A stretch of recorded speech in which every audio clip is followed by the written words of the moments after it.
What's going on, everyone? Welcome back. With the fantasy season getting closer and closer, it's about time to start looking at player breakdowns, and that's exactly what we're going to do today, as I've got my early list of top 10 late round wide receiver steals for you here. And these are guys that are going to be available past the fourth round, guys that are outside of the top 20 in their respective category for wide receivers per current ADPs. So let's get right into it. Starting off in order of my preferred pass catchers on this list and working our way down. Coming in at number 1, I've got Tyler Boyd. And Boyd put himself on the fantasy radar in a big way last year with 76 receptions for 1,028 yards and 7 touchdowns. And I know what you might be saying. Look, Boyd's already a name that I'm aware of. And to some extent, that'll be the case for the next couple of names to be mentioned here. But the fact remains, all of these guys are going to be values because you can have them in the fourth round or later. And the reason I say value is because all of these names here, I have them worst case scenario as a low end wide receiver number 2 as their floor. And in terms of their ceiling, potentially low end wide receiver number 1s, high end wide receiver number 2s, obviously with the first guys to be mentioned having the highest ceilings. But looking at Boyd in particular here, there's a couple reasons why I'm a big fan of his. And it starts with what the Bengals did in the draft. And I've been harping on this for a while, ever since the draft took place. But basically, in a nutshell, I love the fact that they went offensive lineman in Jonah Williams, a guy that I had ranked extremely highly as far as available offensive lineman talent. It fits an area of need. But more importantly, they didn't go ahead and hit the reset button by going with Dwayne Haskins or Drew Lock with that 11th pick overall. Because if that was the case, then you might be saying, look, they're looking at a rebuild, and at some point that first round quarterback is going to start. And even though it might mean they have their future franchise quarterback, it's not going to, at least in 2019, help these big name playmakers in Cincinnati like a Joe Mixon, Tyler Boyd, or AJ Green. So the fact that they improved on a strength already by improving that offensive line, helping Joe Mixon set up the run, which will in turn help Andy Dalton find his pass catchers, I absolutely love. And speaking of those pass catchers, you've got AJ Green, you've got Tyler Boyd. And there's going to be a debate here between AJ Green and Tyler Boyd, which one of these Cincinnati Bengals wide receivers you should target. But that's a conversation for another time. For now, what we need to know is when AJ Green is on the field, that helps Tyler Boyd because it takes away additional coverage from him, puts it on AJ Green, gives more opportunities for Tyler Boyd. And this is a situation that I liken a lot to what the Steelers had last year. Juju Smith coming off his rookie year, when he put himself on the radar, playing opposite of Antonio Brown, a wide receiver number 1. Very similar to what the Bengals have in AJ Green and Tyler Boyd. Obviously, Big Ben, a little bit higher caliber quarterback than Andy Dalton. But I do think Andy Dalton is very serviceable when healthy. We saw him gel with Tyler Boyd. And even in the scenario that AJ Green gets hurt, I obviously know we're going to see some more coverages going in the direction of Tyler Boyd. But guess what? That's also going to immensely increase his trade value if that's something that you want to go ahead and explore. But it's also going to increase his ceiling because he's going to be peppered with targets. And especially speaking of targets, looking at his current ranking as far as this early standpoint in ADPs on Fantasy Pros in particular, they have him ranked as their 24th overall wide receiver in standard and in PPR formats. In my personal rankings, I have him close to a top 15, right outside top 15 wide receiver, particularly in PPR. So you can see why I would identify him as a guy that you can have at as a great steal, a great value. As far as his production in 2019, I think he can improve in all 3 categories: receptions, yards, and touchdowns. The receptions, 76, I think they can improve, or at worst case scenario, stay the same. Yardage absolutely can improve. In touchdowns, you know, that's not too gaudy of a number. It's not double-digit touchdowns. I think, again, that's worst case scenario, it stays the same, but it'll improve. But when it's all said and done, I think Tyler Boyd is a guy that consistently gets you between 10 and 15 fantasy points with a ceiling that's, 20 plus fantasy points from time to time. So Tyler Boyd is a guy that I'm absolutely targeting across all leagues. Coming in at number 2 is Calvin Ridley of the Atlanta Falcons, who finished his rookie year with 64 receptions for 821 yards and 10 receiving touchdowns. And right from the get-go, those 10 receiving touchdowns really jump out at you. And unfortunately, they're probably the most likely category to see a regression in, because having double-digit receiving touchdowns as a rookie, that's really impressive.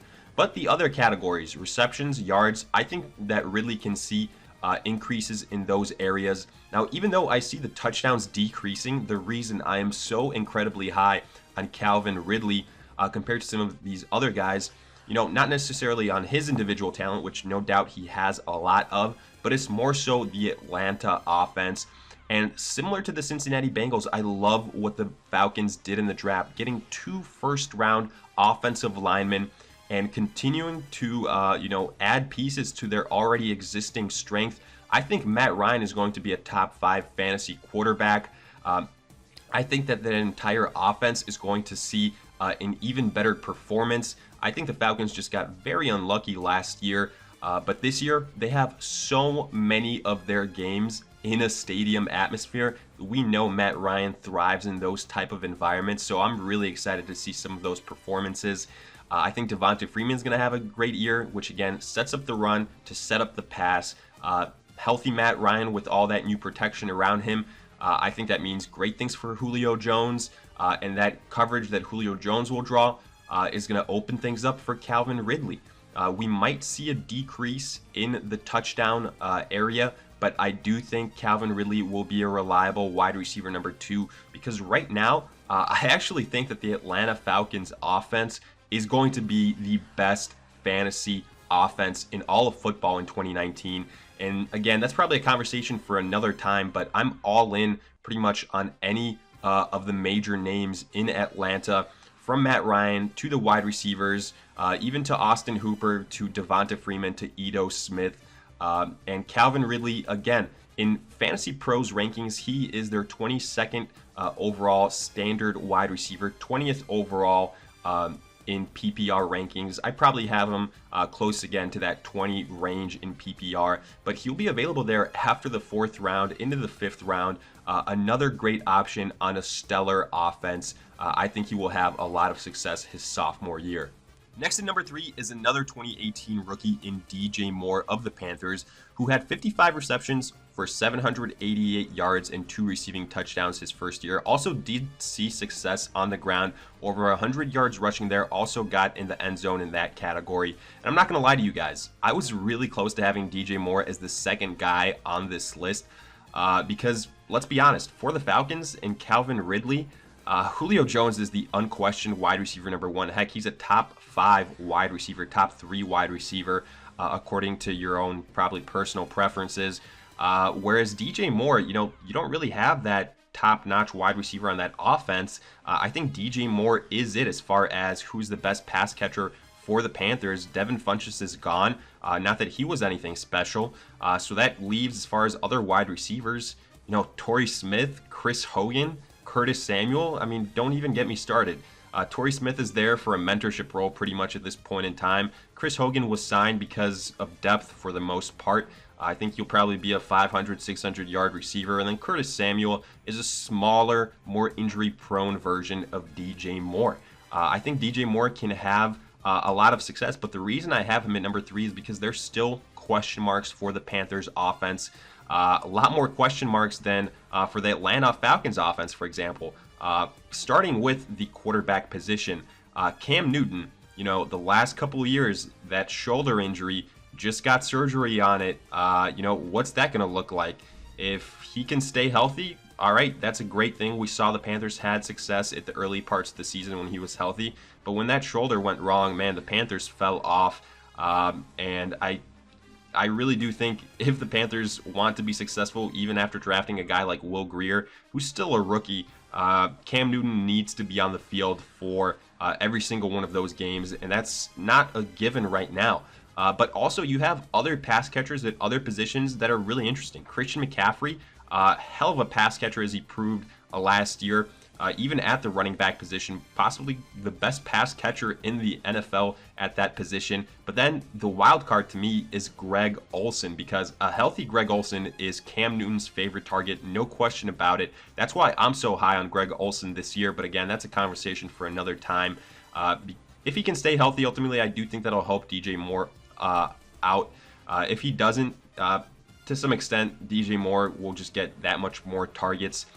What I'm most high on with DJ Moore, however, is improvements in the touchdown category, where he only had 2 receiving touchdowns. He can absolutely improve that. The receptions, only 55 receptions for almost, like I said, 800 yards. So it tells you that a lot of his plays were on single big plays made one at a time. What was also encouraging for DJ Moore is yards after contact. He really displayed good abilities there.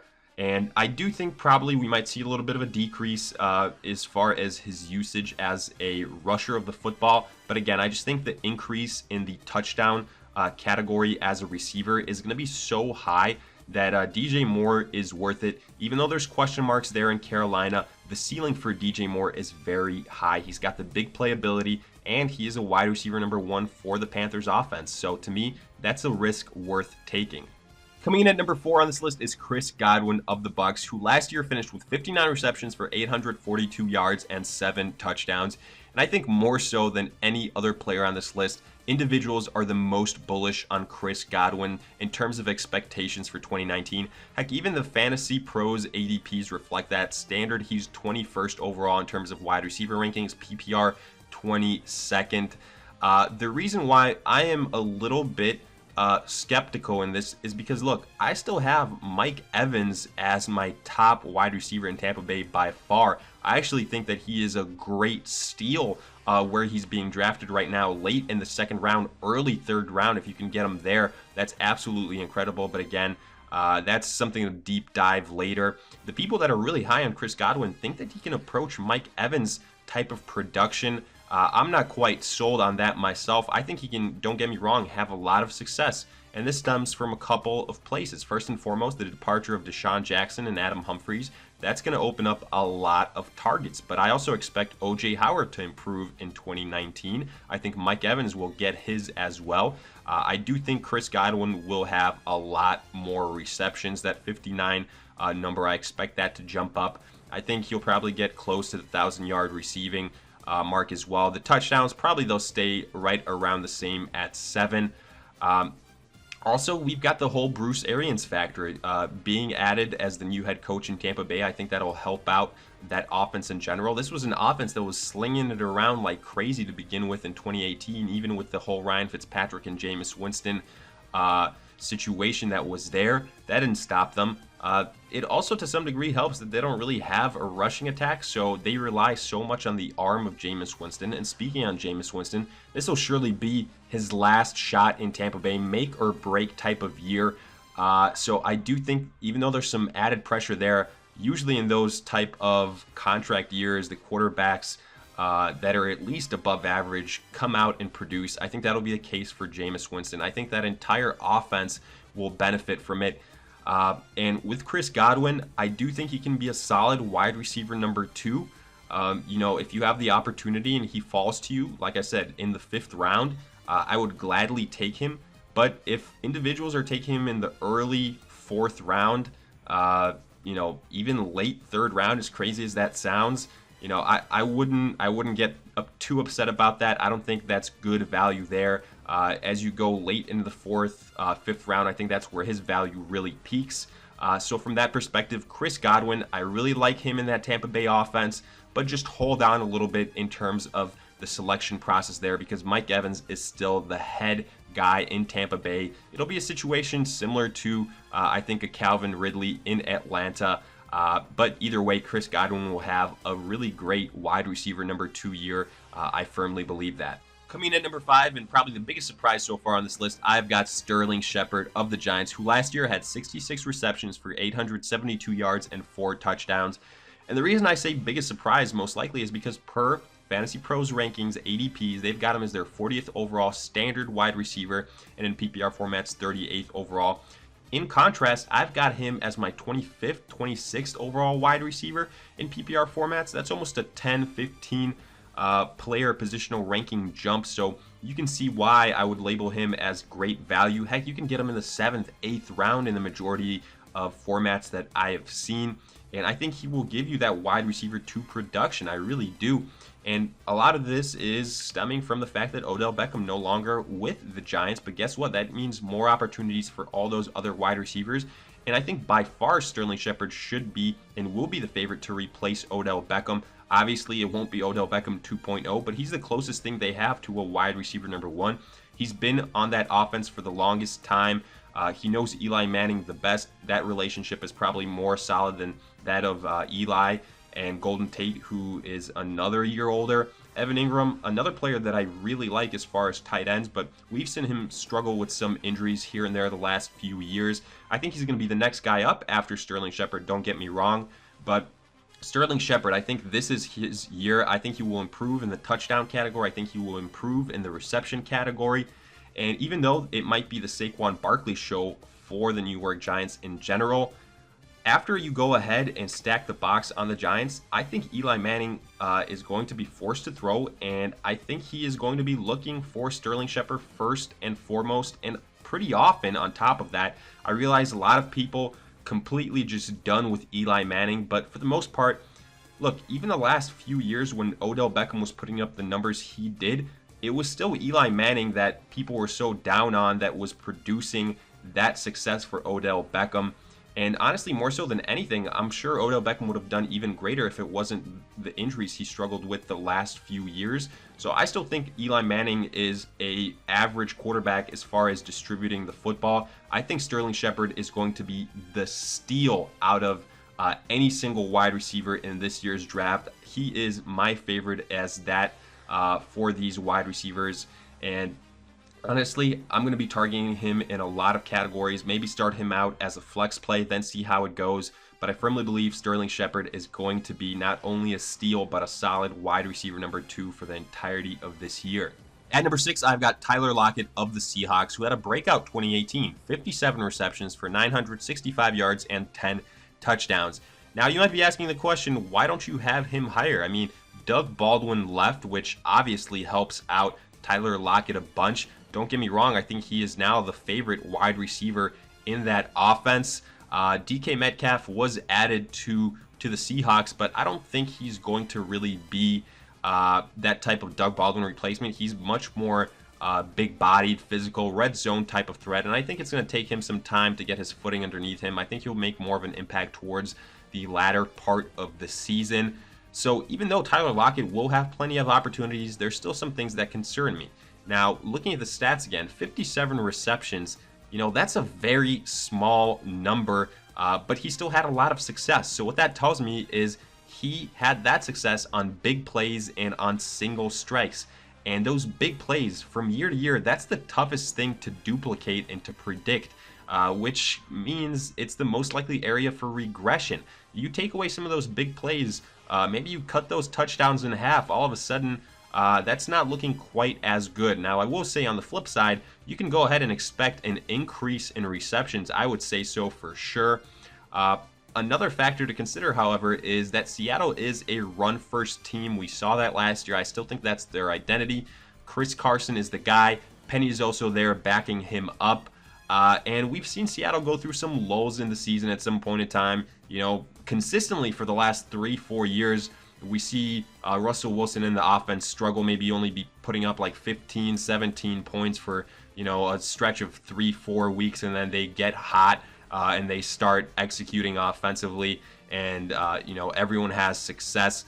All in all, I do think Tyler Lockett, his ceiling is extremely high, but also maybe more so than anyone, his floor can be low because what kind of role will he have? If he replaces Doug Baldwin, is he going to be that slot guy that's peppered with targets, or will he continue to have, you know, that long ball type of effect?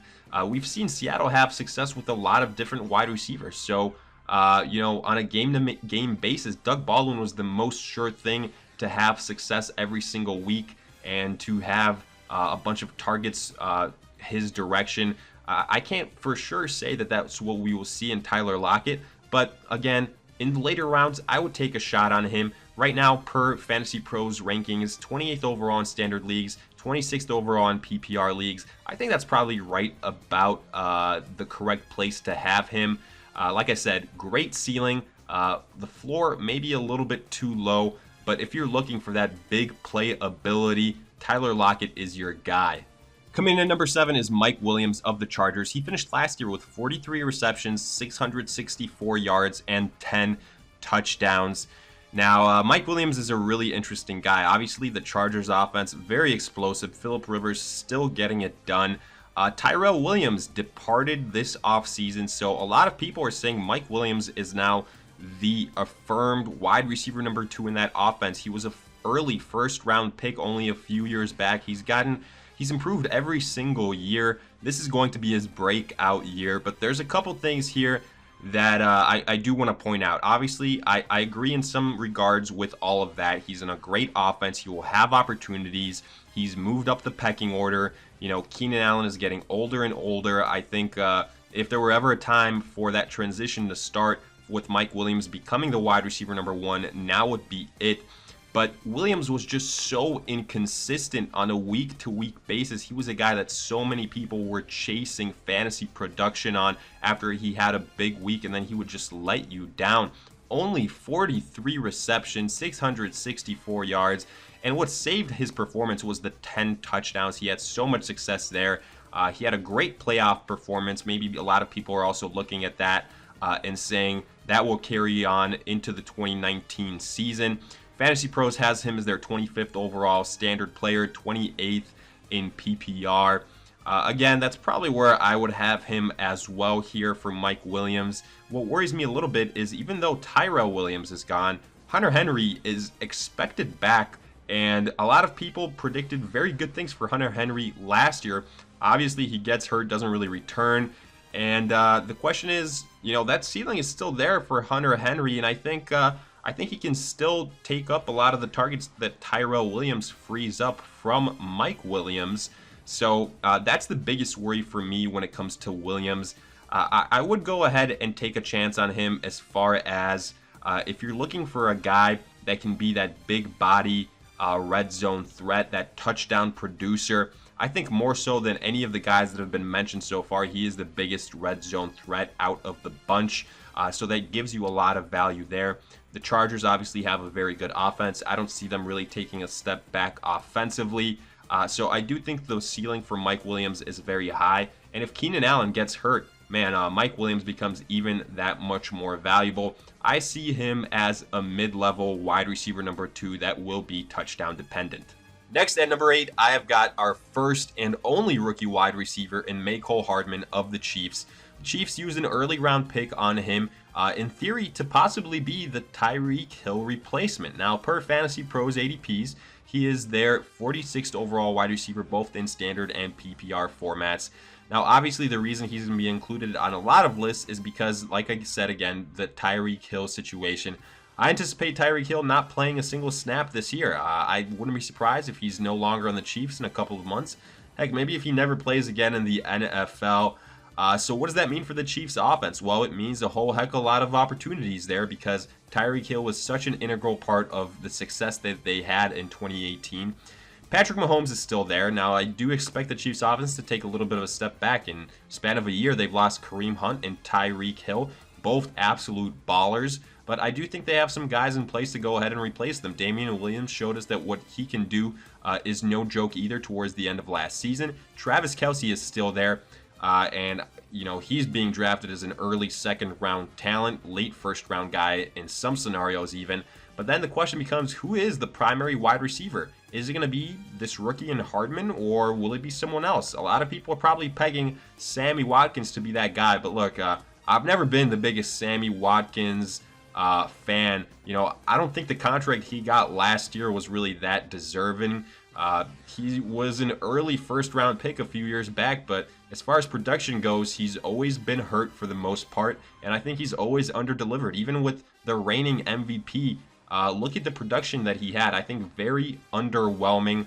I'm still not going to be taking a chance on him. I realize Sammy Watkins' ceiling will be high, but I just think there's too many question marks with him, which means I'm elevating a guy like Hardman even more so. He's got the speed. Obviously, the coaching staff selected him for a reason. I don't think they expect Tyreek Hill to be a part of their offense. And the thing with Hardman is the following. Obviously, he's going to be on a very explosive offense. and the ceiling is very real. I think he's going to be the rookie wide receiver with the highest ceiling, the rookie wide receiver that I'd be most willing to take a chance on. But at the same time, he has got a low floor, probably the lowest floor out of any of these players on this list, just because he's a rookie. We know that sometimes rookie wide receivers, heck, any rookie player can go through their own fair share of struggles, but I'm just really confident in the pieces that the Chiefs have in place offensively, but more so even on the coaching staff led by Andy Reid. So for that reason, I'm giving Mecole Hardman the benefit of the doubt, and he will be a late round selection, probably in the 10th, 11th round, that I'd go ahead and take a shot on. If he hits, he can be a reliable wide receiver number 2. Next at number 9, I've got Marquez Valdes-Scantling of the Packers. He finished last year with 38 receptions, 581 yards, and 2 touchdowns. All in all, it was a weird season for MVS because didn't really play too much at the start of the season, forced into a starting role after a slew of injuries for the Packers, Geronimo Allison, Randall Cobb. And then when he did go on the field, you know, there were the growing young wide receiver pains until he can get on the same page with Aaron Rodgers. The only receiver that really stayed healthy was Devontae Adams, who should be a top 3 fantasy wide receiver again. But the void left by Randall Cobb, I think the most likely person to fill that is MVS. And even though I was high on Randall Cobb last year, unfortunately he underdelivered due to injuries. I still think that that is a position that is very valuable in this Packers offense. As long as Rodgers can stay healthy, I still see that slot position being one that can get you decent wide receiver 2 numbers. Now, it'll be interesting to see heading into the preseason what the role of MVS truly is, but I have him pegged as the favorite to replace Randall Cobb. And in that scenario, even though his ceiling might not be as high as some of these other guys, I also think he doesn't have that low of a floor. If you go ahead, take a shot on him, it's not going to be too risky of a pick just because he'll be going later on in rounds. Per Fantasy Pros right now, his ADP 55th overall in standard, 58th overall in PPR, so a guy that you can go ahead, take a shot on. Finally, coming in at number 10, we have got Emmanuel Sanders of the Broncos. Last year, 71 receptions, 868 yards, 4 touchdowns. And obviously, he had his season cut short due to a season-ending injury, but still, before that injury, 71 receptions, pretty impressive. I think he can go ahead and improve on the touchdown number. Joe Flacco now in town, the new quarterback. It'll be interesting to see that dynamic. But when healthy, Emmanuel Sanders by far is the best wide receiver on Denver. Demaryius Thomas no longer there. So I do think he is a favorite in that category. I liken this to some extent with the Cooper Kupp situation. Obviously, Kupp is a top 20 wide receiver, but both coming off of season-ending injuries. The question is, progressing through the preseason, leading up to week 1, will they be ready? How will their health look like? And what will their snap count be? Can they be relied upon? I do see this something similarly to what Julian Edelman was last year for the Patriots. We knew that he was going to miss 4 games due to his suspension, but afterwards, if you went ahead and invested a later round pick on him, he absolutely delivered. I'm hoping best case scenario, that's what Emmanuel Sanders can be. Right now, for that reason, he does have an asterisk on his name. Per Fantasy Pros rankings, 38th standard wide receiver, 40th in PPR. And if things do go positively for him, I absolutely could see him rising on this list. But for now, just due to the injury, he is at the 10th spot for me. So with that, we finish up our look into these top 10 late round fantasy wide receiver names to know. And as always, let me know what you guys thought. Did you agree, disagree? Let me hear it in the comments section.